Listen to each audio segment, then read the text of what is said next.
নমস্কার বন্ধুরা, কেমন আছেন? এই তো আজকে বিকালে ঘরোয়াভাবে একটা স্ন্যাক্স নাস্তা বানালাম চিরাটা ভালো করে 2-3 বার ধুয়ে জল আস্তে আস্তে চিটা দিয়ে ভিজিয়ে রেখেছি প্রায় 10-15 মিনিট। তারপর এই চিরার সাথে কী উপকরণ লাগবে দুটো আলু নিয়েছি, 3টে পেঁয়াজ নিয়েছি, কাঁচা লঙ্কা, ধনেপাতা নিয়েছি, নিয়ে এগুলো সব দিয়ে ভালো করে কেটে নিয়েছি।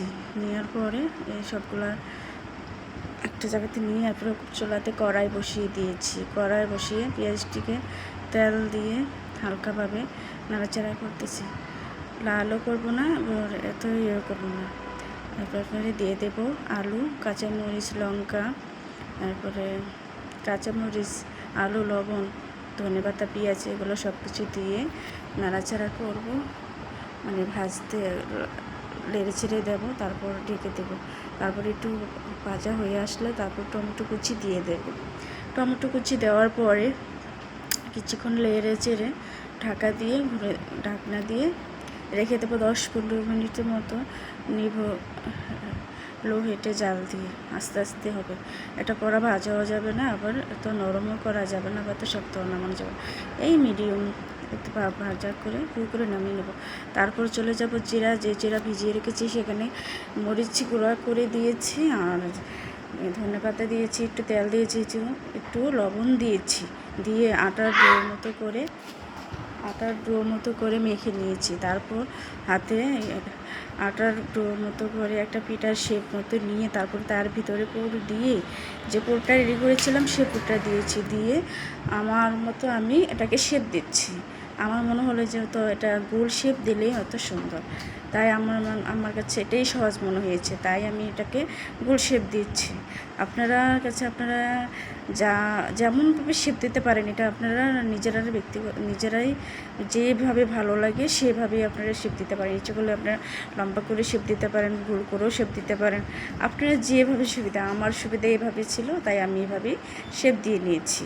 তারপরে একে একে সবগুলা এরকম বল শেপ দিয়ে একটা রুটির মতো করে তারপর ভিতরে পুর দিয়ে এরকম গোল গোল শেপ করে দিয়ে তারপরে এটাকে সবগুলো একে একে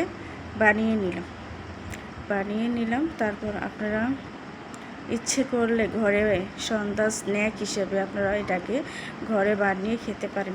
অল্প কিছু উপকরণ লাগে, বেশি কিছু না, ঘরে যা যা থাকে তা দিই। এগুলো তো আমাদের সাধারণ সবারই ঘরেই থাকে। জিরা, তারপরে আলু, পেঁয়াজ, কাঁচামরিচ, ধনেপাতা, টমেটো। টমেটো একটু দাম, তো যারা খায় তারা সবাই ঘরেই থাকে। যেরকম আমি টমেটো ছাড়া কিছুই বুঝি না। টমেটো আমার মাছ লাগে, ডালে লাগে, সব কিছুতেই আমার টমেটো দিতে হয়, তাই আমার ঘরে সবসময় তো আমার টমেটো থাকে। তো এই টমেটো এটা না দিলেও পারেন। তারপরে এটার সাথে একটা কথা করে ভুলে গেছি, একটা চাট মশলা দিলে এটা খাইতে খুব স্বাদ লাগে। তারপর আমি একে একে এগুলো বানিয়ে নিলাম বল শেপ দিয়ে। তো তারপর একে একে সব কিছু বানিয়ে শেপ দিয়ে নিলাম। তারপর কড়াইতে তেল দিয়ে চোলা ধরিয়ে তেল দিয়ে কড়াই বসিয়ে দিলাম তেল গরমের জন্য। এমন করে একে একে সব কিছু বানিয়ে নিয়েছি। এগুলো এখন আমি লো হিটে ভেজে নেব। বেশি হিট দেব বেশি কড়া জাল দেব না, বেশি কড়া জাল দিলে এগুলো হয়তো পুড়ে যেতে পারে, তাই লো হিটে জাল দিয়ে ভাজবো। এই তো ভাজবো। একে একে সব কিছু ভেজে নিয়ে তারপর আপনাদেরকে দেখাচ্ছি এটা কীরকম ক্রিসমি হয়েছে। অনেক সুন্দর হয়েছে, অনেক মুচমুচে হয়েছে। আমরা তো বিকেল হলে বাজারে বা রাস্তার কাছে যে দোকানগুলো সেখানে চপ খেতে আমরা সবাই ঝুঁকে পড়ি। এইভাবে যদি আমরা বাহিরে সব না খেয়ে ঘরে খুব সাধারণ উপকরণ দিয়ে ঘরে হেলদিভাবে বানিয়ে খাই তাহলে ভালো। বন্ধুরা, এই রেসিপিটা কেমন লাগলো আপনারা সবার কাছে? যদি ভালো লাগে তাহলে কমেন্ট করবেন, আর আমার পেজটাকে লাইক সাবস্ক্রাইব করে দেবেন। আচ্ছা, কী যে বলে বুঝি না।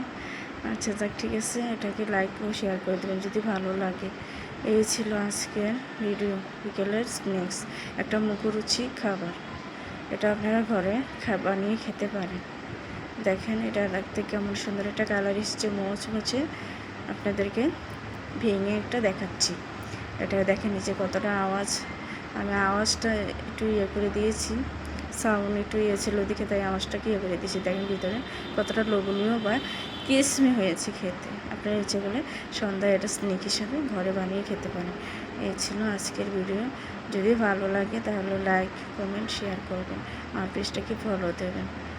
এই ছিল আজকে সন্ধ্যার ভিডিও। আপনারা আশা করি আপনারা সবাই ভালো আছেন, ভালো থাকবেন। এই ছিল আজকের ভিডিও। কেমন হয়েছে দেখতে বলবেন। যদি ভালো লাগে তাহলে কমেন্ট করবেন, লাইক করবেন, চ্যানেলটাকে সাবস্ক্রাইব করবেন। ভালো থাকবেন।